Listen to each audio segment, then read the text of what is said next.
Кутмандуу кечиңиздер менен ардактуу ЛТР телеканалын жана ЛТРдин YouTube каналын көрүп жаткан сүйүктүү мекендештер, назарыңыздарда кайрадан Эркиндик 122 теледолбоору. Бүгүнкү программабыздын ардактуу жана жылдыздуу коногу бар. Ырчы, ийгиликтүү мырзалардын катарын толуктаган кыргыз элинин бычак ассап мырзаларынын бири Самат Дөөлөтбаков. Саламатсызбы? Саламатсыздар. Кош келипсиз. Рахмат чоң. Программабыздын алкагынан көрүшүп жатканыңызга чындыгында кубанычтабыз. Бүгүнкү эфирди өткөрүп жибербеңиз, анткени сизге эң керектүү маалыматтар айтылат деген ишеничтемин.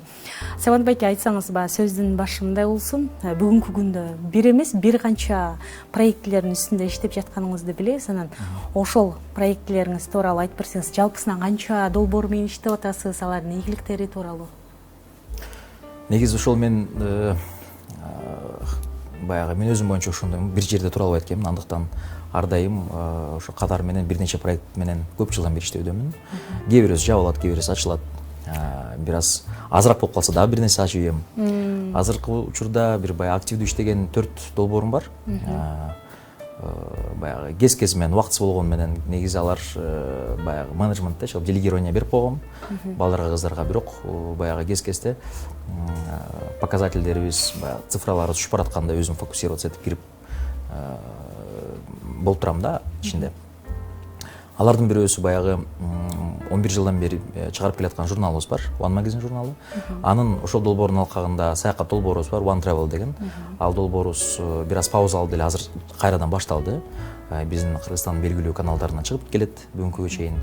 Андан тышкары бир кафе жана бир ресторан ачканбыз.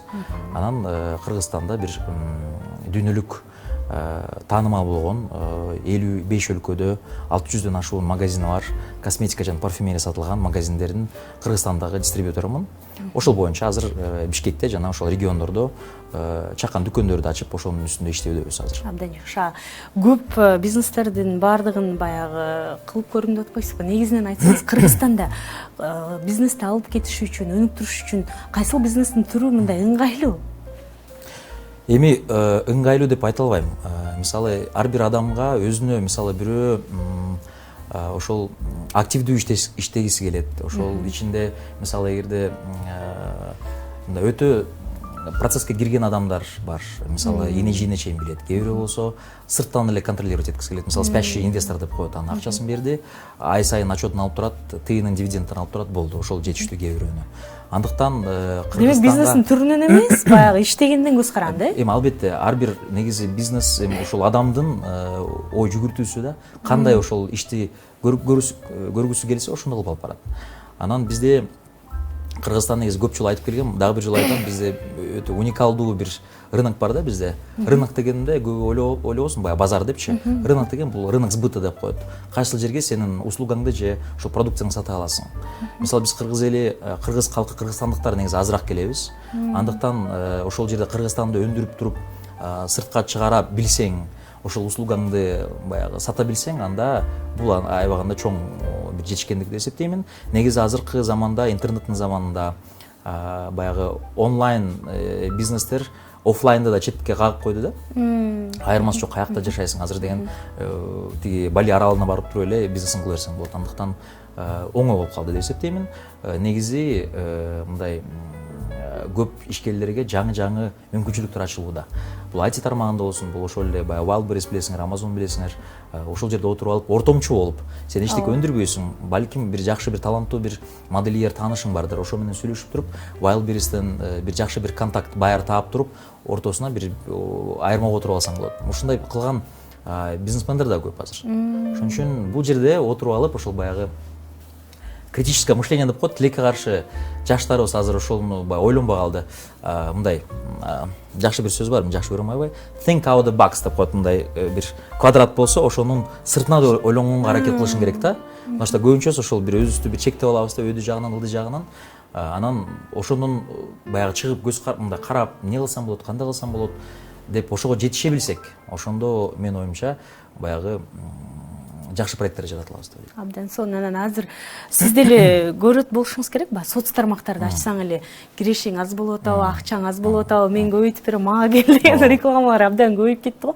Деги эле мына ушул бизнести өнүктүрүш үчүн мындай окуу курстарынын жардамы канчалык деңгээлде, деги эле көз карашыңыз кандай? Албетте, зыяны болбойт деп эсептеймин. Зыяны болбойт. Эң жаманы дегени бул ошол жердеги нетворкинг деп коет, ошол жердеги окуган адамдарыңды көрүп, табып, билип, балким ошолор менен бир нерсе кыла алсаң болот. Мен жакында эле 3 айлык курс алдым. Клуб миллионеров деп коет, ошол жер чоң курс, аябаганда чоң курс. Эми 3 ай элестетсеңиз, 3 ай бою окудум. Бизде өтө баягы жакшы инвестор, бир бизнесмен агаларыбыздан үлгү алдым, окудум. Көбүнчө финансылык жаатта, мисалы дебит, кредит, бухгалтериянын основаларын көргөзүштү. Ошол бирок эң баалуулугу ошол жерде мен биринчи пробный урок деп коет, ошол жерге келип бир караганда мындай мен калганымдын бир себеби болгон нерсе, ошол жерде аудиториянын 95%-ын тааныбайт экенмин да. Ошол мага себеп болду да. Бул байкени тааныбайт экен, бул эжени тааныбайт экенмин, булар тааныбайт экен, мына Кудайым буйруса 3 ай бою таанышалы, балким бир проект кылып калышыбыз мүмкүн деген бир себеп менен баргам. Үчүн дегенде финанс жааттан эми баягы көп жыл банкта иштеп жүрүп билем, алар баягы жаңылык болгон жок, бирок ошол жер баягы эң баалуулугу ошо нетворкинг болду. Ошол жерде жүрүп, ар кандай оюндар болот, баягы теориясын өтөсүң, практикасын өтөсүң. Бул курс да арзан эмес. Мисалы, негизи баалуу, мындай пайдалуу нерсеге көп акча сарпталат. Инфобизнесте чоң акчалар турат. Негизи баягы ой, бул курс канча экен, 10 000 сом экен деп аягандар бар. Туугандар, мен ушул 3 айлык курс үчүн 150 000 сом бердим деп айтайынчы, мындай. То есть бул аябагында чоң курс. Бирок ошол эмне үчүн балким бергендердин бир 70%-ын билгендирмин. Бирок ошол жерде ошол адамдар менен болуш үчүн, сүйлөшүш үчүн, баарлаш үчүн барган болчумун. Жана 1-2 жумада эле ошол адамдар менен бир проект кылып эле ошол акчаны кайра чыгарып алгам да. Ошон үчүн эгерде баягы пайдалуу жакшы пайдалуу бир маалымат алам десеңиздер, эч качан өзүңүздөрдүн аябаңыздар. Ооба, бекер нерсени дагы татып айт, анан бекерди да окуйсуң го, эми акча кеткен жок деген дагы. Албетте, кээ бир нерселерде бир билим эле, бир гана подсказка, бул баягы сен өзүң иштеп жүрүп, балким 5 жылда келесиң. Бул жерде бир адам менен бир саат баарлашып, сага бир идея берип коюшу мүмкүн да. Ошон үчүн ошол нерселер өтө, кээ бир нерселер өтө кымбат келет нас, чындап эле. Бирок баягы эгерде арканды узунураак, алысыраак кыргытсаңар, то бат эле аны кайра алып алсаңыздар болот. Абдан сонун. Сизди дагы байкап жүрөбүз, өзүңүз дагы бизнес тамактанууларды уюштуруп жүрөсүздөр. Анан ошол баягы тамактанууларга келген жаштар кандай, деги эле сизден эмнени сурап келишет, эмнени байкап атасыз? Биринчиден, жалаң гана жаштар келбейт. Ар кандай категорияда адамдар келет бизге. Бүгүнкүгө чейин 6-7 жолу ошол бизнес тамактанууларды кылдым. Өтө ийгиликтүү ага эжелеримди чакырам, ар кандай темаларда. Кээ бири бизнести айтып берсе, кээ бири өзүнүн жашоосун айтып берет. Мисалы, ошол эле Илим Карипбеков мисалы 2 жолу келди. Биринчисин алгачкы келгенинде бизнес эми баягы өзү чындап эле көп тараптуу бир киши, бизнесмен жигит. Биринчисине ошону айтып берсе, экинчисинде болсо өзүнүн хоббилерин, бул жашоону кандай кылып жашашыбыз керек, бактылуу бололу деп ошол нерселерди айтып берди. Мисалы, привычкаларын, эми чындап эле биз баягы жашообуз ишкана эмес да. Мисалы, үй бүлө албетте бир тарабы, иш башка тарабы, бирок баарында ошол биз өзгөчө эркектер биз баягы кам көрүп эле өзүбүз тунтуп коет экенбиз да кез-кездечи. Өзүңдүн бактылуулугун да бир ойлошуң керек деп эсептеймин да. Ошол Илим мырза мисалы ошону айтып берди. Бир Алена эжебиз бар. Малабашевадан көп жылдан бери дагы өзү дагы бизнес коуч алып кетет. Баягы адамдын ошол жети атасынын урпактарга бизге тийгизген ошол жолдорун айтып берет да ар дайым. Ошол темасы бар мисалы. Ал эжекебиз болсо, ал эженин аудиториясы эжелер жалаң. Алар менен башкача бир баарлашуу болот. Ошон үчүн мен да алардын жанында отуруп, модератордун ролунда отуруп, өзүңүз да бир нерселерди алып келесизби? Албетте. Сөзсүз түрдө бир нерсени аласың. Мен дагы баягы анча-мынча билгендерим болсо кошуп кетем. Негизи эки адам алып барган контрасттан болгон аябай жакшы экен да. Бирөө бир нерсени айтат, бир темада кетет, бир нукта кетет, башка бирөө кире калып, башка темага буруп кетип, башка нукка түшүрөт дагы. Мына элдер мындай огонуп турат да, анан кайра тиги темага өтүп кетет. Ошол аябай баягы ошол форматты биз Кудайым буйруса дагы алып кетебиз деген ишеничтемин. Абдан жакшы. Анан дароо эле баягы бизнести кантип алып кетсек болот деп эртеле бир байып кеткенлери келет азыркылардын. Оюңуз кандай?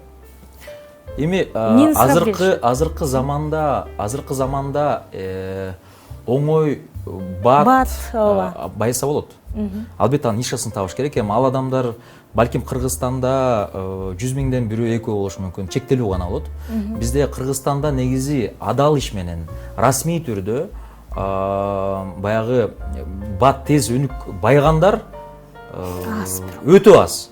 Эгерде бир адам байып кетсе, скорее всего, бул расмий түрдө байган эмес да, скорее всего. Бирок бизнесмендер көбүнчөсү, эгерде бизнес менен ар дайым алек болгон баягы чындап эле доллар миллионер деп коет. Эми баягы доллар миллионер ким? Булар баягы активтерин эсептебей, счетунда бош миллиондон көп акча турса, ошолор доллар миллионер деп эсептейм да. Бирок ал адамдарда кандай? Эгерде ошол адам өзү үй бүлөсү Кудайга шүгүр, бактылуу, баягы мындай балансы бар. Мисалы 24 саатын ишке арнабаган бир адам болсо, ошол адам мен үчүн ийгиликтүү адам. Ошон дегенде элестетсеңиз, мисалы бир жаш жигит болсун. Акылы бар, келбети жашнакай, мындай өзүнүн алып жүргөнү жакшы, этиканы, эстетиканы билет. Ошол адам бир чоңураак бир банкта мисалы иштесин. 20 жаштан баштап 35 жашка чейин 15 жылда сөзсүз түрдө бул минимум деген начальник отдела болот. Минимум. А так директор филиала там өнүгөт да, эми баягы бир топ менеджерди, же middle менеджер топ менеджерге өсөт.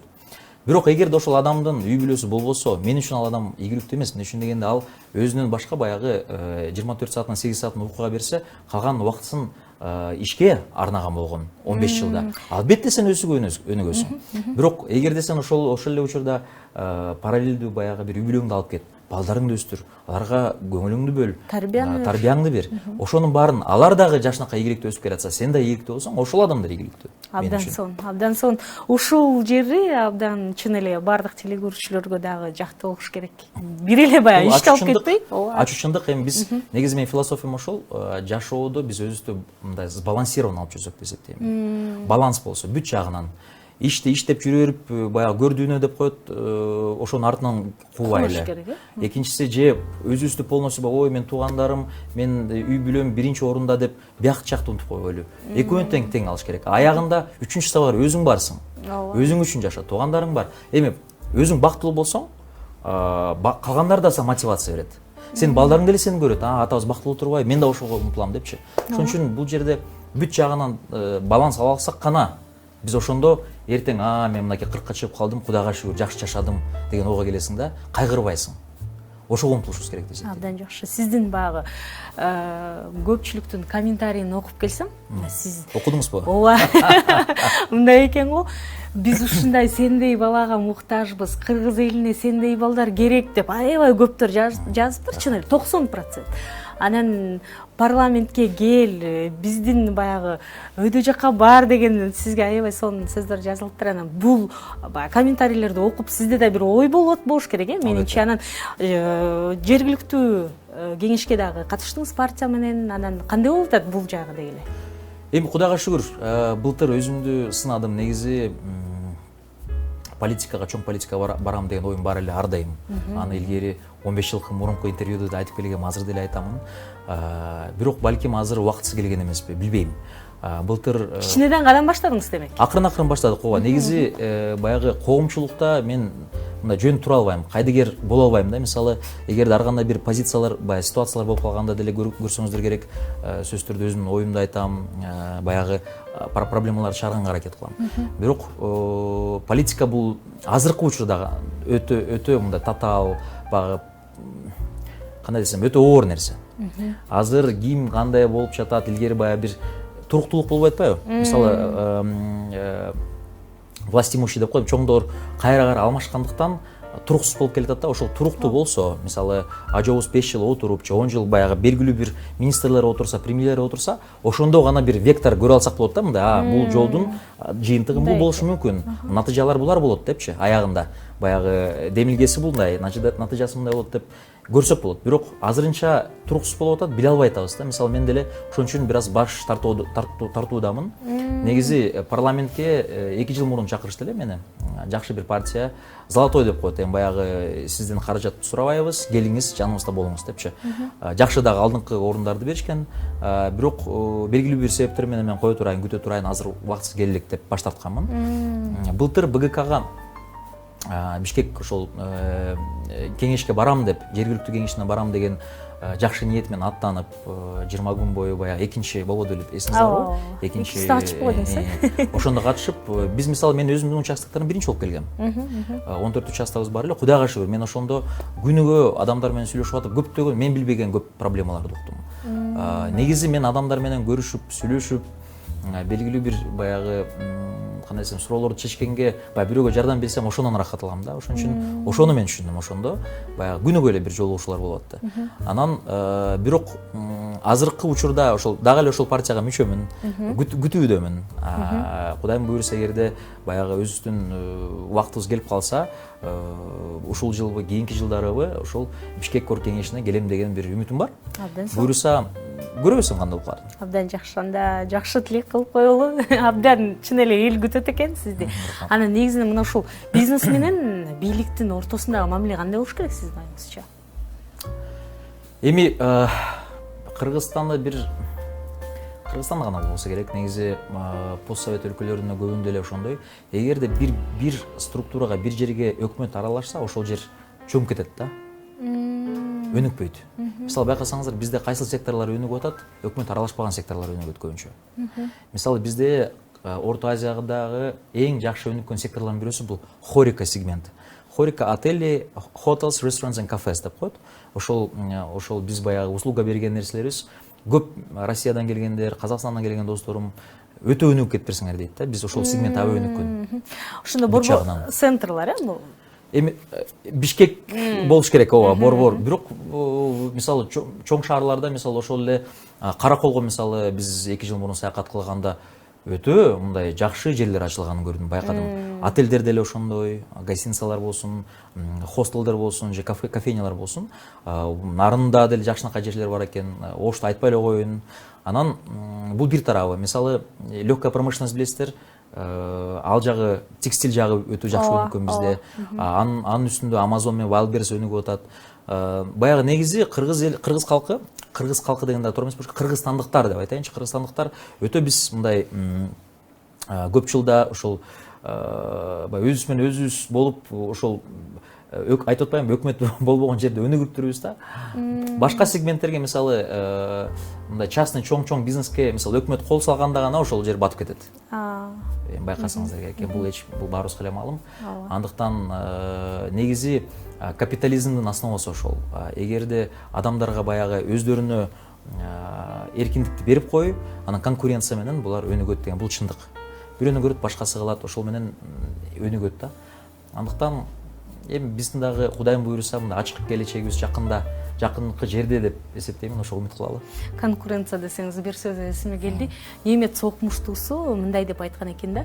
Генийди гений жаратат, күчтүүнү күчтүү жаратат деп. Муну баягы бири-бирине шыктанып эмес, бири-бирине атаандашкандан жаралат деп. Анан сиз жүргөн сфераларда да атаандаштык күч. Ооба. Негизи мен досторум өтө ийгиликтүү жигиттер да. Көбүнчөсү менден улуу.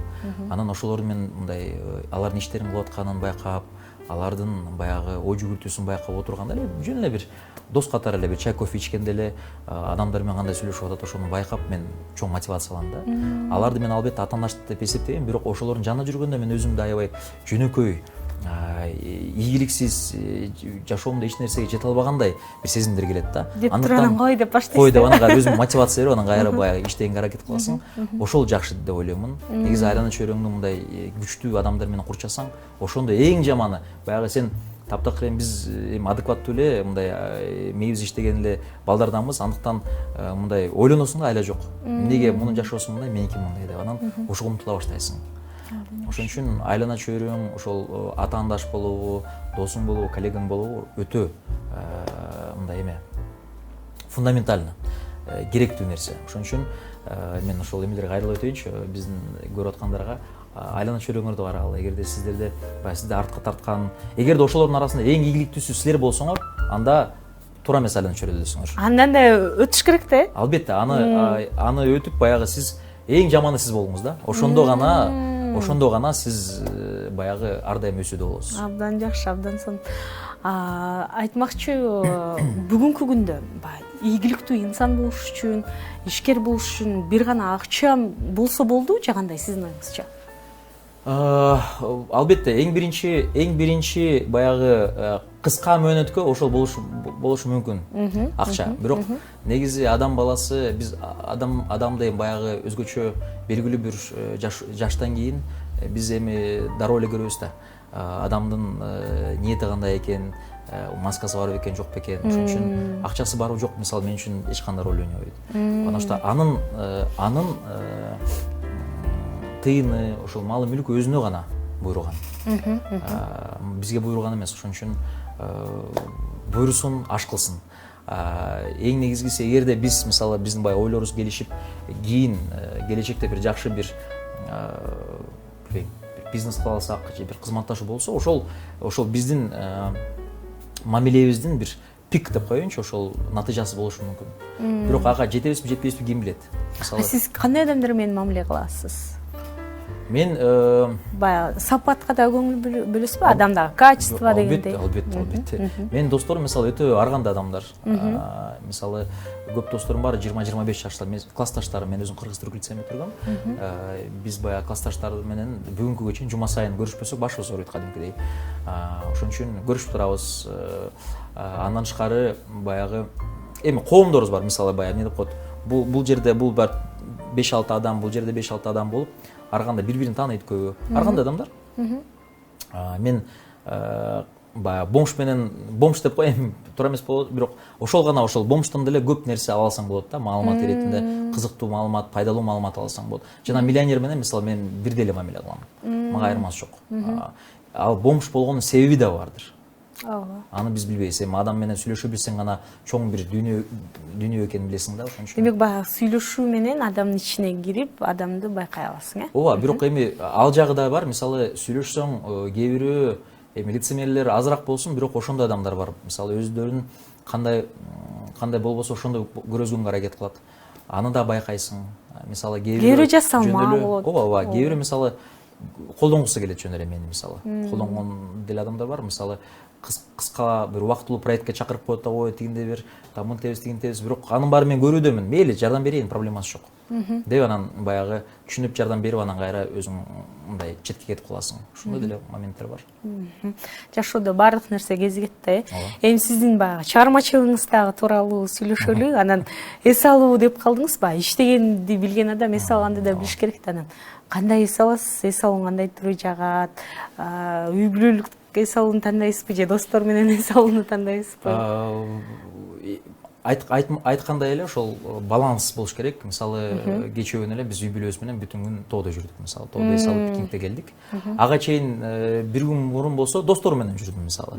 Демек баланс болуш керек деп эсептейм. Азыр деле мисалы сиз бул эфирден чыккандан кийин үй бүлөбүз менен кайра ошол тоо жакка чыгабыз. Мисалы ошондой болуп калды. Эми ошондой бир укалышып калды, бир жума сайын болуп турат деп айта албайм, бирок эки тарап эми азыр балдарым деле чоңоюп калды, талап кылышат өздөрүчү.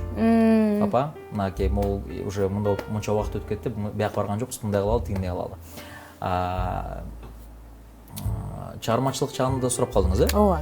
Каверлер жаздырып атасыз? Албетте, бул каверден бул чыгармачылык да. Чыгармачылык болсо маанайың жок, муну бир эмоция керек да, анын үчүн. Же жакшы бир эмоция, же бир жаман бир эмоция. Сизге кавер ырдаш үчүн мисалы сиз менен белгилүү болуш керекпи же кандай? Же мен ырдайт элем деп сизге жазса ырдай бересизби же кандай? Менин жакшы суроо экен. Эми мен ырдаган адамдардын көбүнчө баягы дуэт менен ырдайсыздар го. Көбү мисалы мындай чоң аудиторияга белгилүү адамдар эмес. Алар белгилүү бир аудиторияга белгилүү. Мындай өзү мисалы көп жылдан бери вокалист чыган ырчылар бар, бирок көбү тааныбайт да. Ошолорду тааныткым келет мисалы мен. Анан байкасаңыздар, мен ырдаган адамдардын көбү өтө мыкты ырчылар. Мен мисалы аларга жетиш үчүн мен чын эле көп машыгам. Өзүмдү баягы ошолордой болгум келет, эми эң азынан уят болуп калбайын деп баягы аракет кылам да. Анан эгерде чын айтайын, өтө көп суроо келет. Мен да ырдагым келет, мен да качан студияга келсем болот, сиз менен ырдайын деп өзүңүздөр ырдай бериңиз. Мынакей даналар турат, студияга барыңыздар, иштеп атышат. Жок, именно сиздин каналга чыгам, сиз менен ырдайм дегендер көп. Убакыт жок. Эми адам көп. Эми билбейм, 2 жылда 55ке жакын кавер жаздырып турмун, эми 1000ден 10.000ге чейин болуш керек да, мен билбейм, өтө көп запростор келет. Ошол эле YouTube'дан мисалы мен негизи баягы аналитический данныйларды жакшы көрөм, стат данныйларды жакшы көрөм. Мындай бүгүнкүгө чейин мисалы ошол каверлердин баарын караганда көп социалдык тармактарда 100 миллиондон ашык просмотр болуп турат, 100 миллиондон ашык көрүү. Бир гана YouTube'да 20 миңден ашык комментарий болгон. Эми баягы аналитикада бар көрүнөт. Андыктан калган жагынан мисалы ошол Одноклассникти карап көрсөм, өткөндө 2 каверден канча дейт эле, 150 миң комментарий болду. 150 миң комментарийди эми бир ай карасаң да окуп кете албайсың. Өтө көп маалымат. Анан көбү мисалы ырдайм дегендер көп. Мен да кантип байланышсам болот ырдайм. Тигинден мындай эми кантип жооп берем? Жооп бере албайсың. Жок дейин десеңиз дагы балким, балким баягы чындап эле биздин жардамыбызга муктаж адамдар, балким чындап эле баягы таланттуу адамдар бардыр. Кээ бирөө жазат, ай ушул адамды чыгарып турсуң деп, мисалы мен эле мисалы карындашым, мисалы биз 10го жакын кавердап турбуз чогуу. Өтө жакшы баягы. Мисалы мен карындашым менен чыкканда мени көбү жактырбайт, карындашым жактырат да. Мен ошого ыраазымын, чын айтайын. Мен үчүн дегенде баягы өзүмдүн адамым да, биз бир канбыз. Андыктан карындашымдын бир жылдызы ошол каверлер аркылуу жанды десем болот. 1000 деген жылдыздардын бирөөсү жанды деп эсептесем болот. Андыктан ар бирөөбүз мисалы мен деле ал каналды чыгарган, каверлерди баштаганымда деле көбү мынтип ойлочу, Самат ырдалбайт деп. Ырдалбайт, бул эмне мисалы ошол асманда эмне болуп, эмнеге отурат бул? Өзү ырдалбай, эмнеге ошол жерде жюри болуп отурат деп ойлогондор көп эле. Чындап ошол кавер каналдын чыккан ошол себептен болду. Элдерге мен деле бир аз ырдай алам. Мындай көргөзүнчү, просто туура эмес ырлар болуп калышы мүмкүн, потому что ар бир адамдын өзүнүн мындай туура тандалган ыры болсо ырдай алат да. Ошон үчүн ошону көргөзөйүн, мынакей мен өзүм тандайынчы эми деп ырдап баштаган ырлар болду. Эми телекөрүүчүлөрүңүздүн мүмкүнчүлүгү барбы сиз менен ырдаганга же жокпу ошондо? Ой, азыркы учурда өтө кыйын. Убакыт жок. Чын айтайын. Нече дегенде достордун арасында, тааныштардын арасында ырдайм дегендер көп болуп атат. Анан билбейм, мен аларга убакыт бере албай атам. Бул жерде бизде баягы менде шорт-лист бар. Ырчы досторуман мынакей мону жаздыралы, тигин жаздыралы пландаштырып койгон каверлерибиз бар, бирок ошону аткара албай атабыз. Бир кавер жаздырыш деген бул оңой эмес да. Бул убакытты талап кылат. Бул баягы эми жарым күндөн 10 күнгө чейин алган каверлер бар. Мисалы мен бир каверде Stay деген бири бар. Өтө популярдуу. Мен ошону 10 күн машыккам. 10 күн бою 2-3 саатын отуруп алып офисте ырдагам да. Демек бул албетте эмгекти талап кылат. Анан чыгармачылыгыңызда мындан кийинки кадамдарыңыз кандай болот же? Ошо кавер менен жаздыруу менен эле каласызбы? Билбейм, азыр иштекпе деп эч нерсе деп айта албайм. Негизи ар дайым айтып келем, ар бир нерсени өзү баягы компетенттүү адамдар кылса деген ойдомун. Мен мисалы өзүмдүн музыкалык билимим жок. Чыгармачылык, ырчылыкка деле көп көңүл бурбайм. Акыркы 15 жылдан бери го дейм. Мындай ырдайм, бир жылда бир жаздырсам жаздырам, жаздырбасам жок. Тойлорго чыкпаймын. Өзүм үчүн, бул өзүм гана үчүн. Кез-кезде ыр жаздырам дагы радиого бергенден деле берип коюш керек эле деп унутуп калам, мисалы, ошондой убакыт болуп калат. Ошон үчүн чыгармачылык ар дайым менде арткы планда болуп келген. Албетте элдер мени ырчы катары таанышат, бирок чыгармачылык болгону бир мен эсептеп көрсөм, бир жылда бир 365 күндө где-то бир 7 күндөн 12 күнгө чейин арнаган бир эле нерсе экен да, менде итабо. Ошон үчүн өтө эле кичинекей эле бир жашоомдун кичинекей эле бир бөлүгү экен да. Андыктан ошон үчүн эми пока ошондой, пока айта албайм. Эртең балким баарын чыдап туруп, кой, мен чыгармачылыкка өтөм деген ойдо болуп калышы мүмкүн. Балким ооба. Анткени жашоодо биз күтпөгөн нерселер болуп келет го, чын эле. Кийинки суроо мына ушул үй бүлөңүзгө келсек, жубайыңыз дагы абдан лидерлик касиетке ээ дегендей, анан бир казанда 2 кочкордун башы кайнабай калбаш үчүн эмне кыласыз? Жакшы суроо. Эми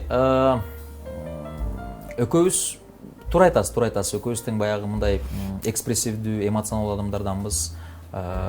Жашоого көз карашыбыз активдүү. Мисалы, ал өзүнүн тарабында активдүү, мен өзүмдүн тарабымда активдүүмүн. Бирок үй бүлөдө экөөбүз тең баягы лидербиз деп айта албаймын. Эмне үчүн дегенде, ар бирөөбүздүн өзүнүн ролубуз бар. Үй бүлөдө мисалы мен балким таптакыр башка бир адаммын, ал таптакыр башка адам. Бизде болгону гана ошол бир убактарда бир ошол эле журналдын үстүндө иштеп атканда бир сыра бир эмелер түшүнбөстүктөр болуп калды. Мен көз карашым башка, аныкы көз карашы башка. Анан сотрудниктер карап калат, кимге шефсиңер, кимге дуал депчи. Бирок все равно аягында эми сөздүн аягын мен жыйынтыктачымын. Эмне үчүн дегенде эми эркекмин деп дегенден эмес, болгон ошол ситуацияга же ошол баягы ошол издательствого мен көбүрөөк баягы тажрыйбам болгон үчүнбү, ошол туурараак болот деп аргументированно жөн эле жок момунду мен айттым болот эмес да, ар бир нерсени түшүндүрүп берүү менен. Андыктан бизде мисалы могу кыргыздарда ушул нерсе көп негизи, мен эркекмин деген кыргыздарда гана эмес, же бардык жерде негизи бул тарыхый нерсе, бул башынан баштап эле келет. Биздин өлкөдө да ал нерсе бар, бирок негизи эле карасаңыздар эми бул бир жерде Кыргызстан, бир жерде Америка деп айта албайм, бирок ошонун ортосунда мисалы көптөгөн өлкөлөр бар, ошол эле Кавказ өлкөлөрүндө, ошол эле орустарда деле бар, европейцтерде көбүндө эле бар. Мындай карасаңыз, бул жерде чыгыш өлкөлөрүндө деле бар ал нерсе. Баягы бекеринин убагында баягы патриотизм деп чыккан эмес да. Андыктан ошон үчүн хандардын баары көбүнчөсү баягы 99% эркек болгон, эми 95% деп коеюнчу. Бул биздин гана проблема эмес. Ошон үчүн тең укуктуулук негизи көз жашоодо эки адамдын, ата эненин ролу бирдей болсун дегенге мен туура эле көз караштамын. Болгону эгерде сен укугуңду сурасаң, анда жоопкерчиликти да алышың керек деген нерсе. Көбүнчөсү биз укукту сурайбыз дагы, анан жоопкерчилик келгенде, жок, сен кыласың, сен жоопкерчилүүсүн деген үйдүн башчысың да деп туруп, кыздар да кез-кезде башын мындай тартып калат да. Ошол ноушаны албайт өзүнөчү. Мисалы, эми үй бүлөдө мен кез-кезде тамашалай берем, жаным дейм, сен вообще жашооң сонун депчи. Сен биздеги проблемаларды сен мисалы үстүңдө эмес, алар менин мойнумда. Андыктан сен жашооң жыргал, мындай тигин ойлоносуң, муну ойлоносуң, кандай кылам, эмне кылам деп. Биз эми ролдордо мисалы албетте баягы кандай десем, ар бир адам, ар бир үй бүлө биз билгендей эмес экен. Ошон үчүн ар бир үй бүлөдө эркектин ролу канча, аялдын ролу канча, алар өздөрү чечет экен. Мисалы биздин өзүмдүн үй бүлөмдө, мисалы ата энемдин үй бүлөсүндө күнүмдүк иштерди менин апам кылат. Баягы апам башкарат деп коеюнчу. Стратегический иштерди атабыз башкарат. Ошон үчүн мен четко билем, кайсыл иш менен апама кайрылам, кайсыл иш менен атама кайрылам. Бул туура нерсе. Демек сиздер деле ушундай. Ооба, албетте. Мен ошондой үй бүлөдө чоңойгом. Андыктан күнүмдүк иштерде эми майда чүйдө иштер бар, алар көп да, суроолор мындай келе берет, чечесиң. Эми аларга киришкенин кажети жок го дейм. Үчүндөн эртең менен кетем, кечинде келем. Балдарым көрбөй калат. Албетте күн ичинде көп суроолор болот ар кандай. Ошон үчүн эми албетте кээ бир учурларда болсо кирип кетесиң, мисалы чечилбей калса. Ошон үчүн ушинтип өтүп атат деңизчи. Ушинтип өтүп атат жашоо.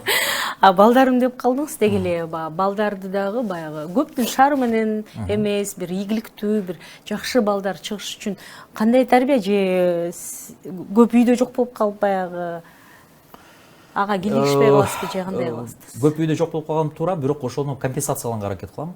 Негизи күн ичинде кызым менен уулум менен көп баарлашып турабыз, биз сүйлөшүп турабыз. Мисалы телефон, мисалы бирөө менен бир жолугушууда отуруп калсам, телефон каралбай калса, келинчегим 10 жолу чалышы мүмкүн, бирок кызым 1 жолу чалса, дароо жооп берем да. Бир эме болуп калбасын депчи. Бир атасы ар дайым жанында бар. Баягы проблема сол. Кез-кезде ой папа, ты представляешь, бүгүн момундай бир окуя болду деп, окуясын угам отуруп алып, мындай элдер отурса делечи, мындай кандай десем, в принципе, көңүл буруу, башында кызым окууга баратканда бир аябай катуу активдүү киргиштим элем. Андан кийин бир 2-3 жылга кайра апасын эметтим, мен киргишпей эле коеюн деп. Анан карасам, апасынын күчү жетпей баратат. Үчүндөн кыз чоңоюп баратат. Ар дайым үйдө конфликттер болуп калат, ар кандай мындай кичинекей ситуациялар боюнча. Али жок киргишесиң кайра. Ооба. Ошон үчүн кез-кезде окууга барып каласың, кез-кезде апасы барат. Ошондой эми баягы бул жерде кимдин күчү жетет дегендей. Кимдин мүмкүнчүлүгү бар. Эмне үчүн дегенде балдардын негизи өсүүсүндө мен мисалы ата энем, мен өтө бактылуу адаммын. Ата энем бир четинен мага эркиндик берчи, бир четинен катуу кармачы да. Ошон үчүн балким биз деле мисалы мындай уялып, мындай этиканы карап, ошолордун алардын оюндагы баягы тарбияны биз дагы балким ошол белгилүү бир жагын балдарга берип атабызбы, заманга жараша. Эмне үчүн дегенде коом да өзгөрүп атат, заман да өзгөрүп атат.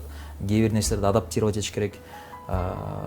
Мисалы илгери мен окуп жүргөндө ата энемдин бир сөзү эч качан эсимен кетишмес да. Балам, сенин атаң баягы 5ке бүтүргөн кызыл аттестат тиги золотой медаль менен мен дагы 5ке бүтүргөм, сен дагы ошондой болушуң керек да. Биздин баарыбыз жакшы бүтүргөнбүз да окуубузду. Мисалы мен азыр балдарымга андай талабым жок. Мен кызыма же балама айтпайм, ай сен менен отличник болушуң керек. Сен дагы, bizde да ошондой. Мен дагы жакшы бүтүрдүм, келинчегим да жакшы бүтүрдү. Бирок бизде мен мисалы мен ал талапты койгон жокмун. Эң жаман 3 алба. Бирок алсаң көрөлү, карайлы, эмне кылыш керекпиз, көрөлү. Мен аларга мотивация берип, мисалы жакшы окуш үчүн, катасыз жазыш үчүн мисалы 2 ай мурун биз бир спор кылдык. Балам менен, кызым менен, менден жакшыраак окуй алсаңар, мисалы күнүгө мынча саатын окуйсуңар, мен жакшыраак 2 айдан окуй алсаңар, мен силерге сага муну алып берем, сага муну алып берем, кеттик спорту баштадык деп. Күнүгө кечинде чындап эле окуп атышты. Азыр аябай жакшы жазышат, катасыз жазышат, WhatsApp менен сүйлөшүп атканда. Баягы ошол кээ бир моменттерде ошентип эметсең болот да, келтирсең болот. Кез-кезде биз мисалы жалаң отуруп кыргызча сүйлөшөбүз, жалаң англисче сүйлөшөбүз. Мисалы көчөнү тоого баратканда бир ырды койдук, жакшы көргөндөр, давай кызым ошону талдайлы. Могулардын мисалы сөздөрү кандай, сен эмнеге мынтип ойлойсуң деп анан баягы бүт эмесин баарын талдап. Эми ошо баарлашуу да ошол деп эсептейм. Андыктан тарбиялоодо да өзгөчөлүктөр бар экен чын эле. Ооба. Ошол жашына жараша болот, кызбы, эркекпи, ошонусуна жараша болот. Андыктан бул дагы өтө чоң бир жумуш табылып калат деп эсептейм. Абдан сонун. Анан СМИ жаатында дагы ийгиликтүү долбоорлоруңуз бар, мисалы One Travel, канча мамлекетти кыдырдыңыздар ошондой жалпы жонунан? Анан ошол жакка барып, анан Кыргызстанга келгенден кийинки эмоцияңар кандай болот? Эми негизи саякат, мындай активдүү саякатчы болгонубузга көп эле жыл болуп калды. 2008-жылы үй бүлөбүз менен саякаттап баштаптырбыз. Мен өзүм 2001-ден бери саякаттайм. Андыктан бүгүнкүгө чейин көп эле өлкөлөрдү көрдүм деп эсептеймин. Биз саякат долбоорунун алкагына барган өлкөлөрүбүз көбүнчөсү биз барган өлкөлөр эле. Биз билген барган өлкөлөр эле. Экинчи, үчүнчү жолу барган өлкөлөрүбүз. Биз баягы ошол жерге бул өлкөгө барганбыз, экскурсияларын билебиз, логистикасын билебиз. Эмнелерди алсак болот, эмнелерди албаш керек. Баягы көбүнчө балдар менен барганыбыз үчүн ошолордун баарын жөн гана окубастан көргөнүбүздү айтып беребиз да. Анан эми албетте алардын арасында дагы биз алгач биринчи ирет барган деле өлкөлөрүбүз болду. Бирок чындап эле саякат баягы долбоорду тартуу бир жумуш болгон үчүн кыйыныраак болуп калат. Мисалы бир сен камерага бир эмоцияны беришиң керек. Бирок ал эмоция биринчи көргөндө же камерага айтасыңбы, же өзүң ошол баягы ошону көргөнүңдө ошону сезесиңби? Ошон үчүн алгач кескесте мындай болуп калышы мүмкүн. Мисалы бир нерсеге киресиң, өзүң сезип аласың, маалыматтын баарын аласың, кайра чыгып анан кел эми оператор менен кайра как будто биринчи жолу кирип аткандай болуп, баягы кызыктуураак болсун деп айтып бергенге аракет кыласың. Негизи эми билесиңер, өзүңөр биз коллегабыз, камеранын артында деле көп баягы элге билинбеген нерселер бар. Андыктан бирок ошону чындап эле баягы туура бериш үчүн кез-кезде ошол бир нерсени 2-3 жолу кылганга туура келип калат. Бизде мисалы ролдор бөлүнгөн. Мисалы келинчем көбүнчө эмоция менен берсе, мен фактыларды, мен маалымат берем. А балдарыңыз? Балдарым ар кандай. Мисалы балдарга баратканда дагы мен кээ бир маалыматтарды берип коем, ошону камерага айт кой, же өзүңдүн бала катары. Потому что эми балдар деле көп сүйлөбөйт да. Бала катары, мисалы сени көрүп аткан кыздар, балдар түшүнсүн деп, мисалы жөн эле айтып кой, мисалы там кызым, ой, как здесь круто, как здесь классно деген деле, ошо значит балдар ошо керектүү маалыматты алды деген сөз да. Эмоциясы менен бөлүштү деген сөз. Андыктан ар бирөөсүнүн өзүнүн ролубуз бар. Долбоордун алкагында биз бүгүн 17 өлкөнү кыдырыптырбыз. 17 өлкөнүн ичинде 77 передача баягы чыгарылыш тартыптырбыз. Ар бирөө 25 мүнөттөн.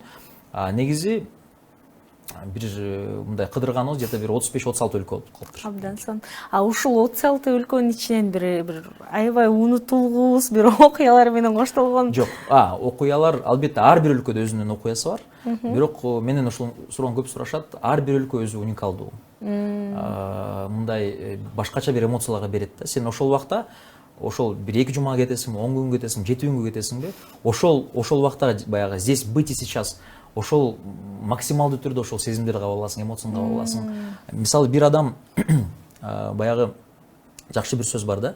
Бир жерде 10 жыл жашагандан көрө бир жерге бир күнгө барып кел депчи. 10 жыл жашаганда сен туруктуу кезде бир нерсени кайра кайталанып эле көрүп, ошол адамдар менен таанышып, сүйлөшүп, баягы баарын билип каласың да.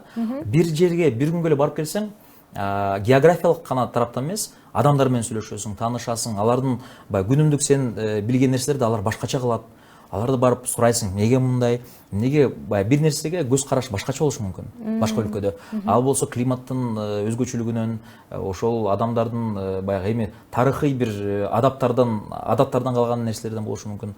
Ошонун баарын карап изилдегенде гана адам толот экен, баягы эмоцияга толуп, сезимдерге толуп бөлүнүп, деп өзүнө суроолор сурай баштайт. Эмнеге бизде мындай, бул жерде мындай депчи. Анан ошондой суроолор келгенде гана анан жаңы долбоорлор пайда болот. Кой биз деле ушинтели деп, айтамыз. Абдан сонун. Анан ошол долбооруңузда жана кыргыз тилин үйрөтөбүз деген да рубрикаңар бар го, ошол өзгөчө сонун, кыргызча сүйлөйбүз деген. Илгери мен жөн эле сүйлөп берчү элем, азыр кийинки чыгарылыштарда макалдар өтүп калгам. Андыктан өзүмө жазып алган көптөгөн жакшы макалдар бар, ошолорду айтырганга аракет кылам. Жакшы. Бул долбоор демек улантасыз, э? Ооба. Алдыңкы кайсыл өлкөлөр турат алдыда? Азыр жакында эле биз ошол Дубай азыркы учурда Дубай экспого барып келгенбиз үй бүлөбүз менен. Ошол Дубай экспо көргөзүлүүдө. Андан тышкары Турцияга барып келдик, Алания шаарына.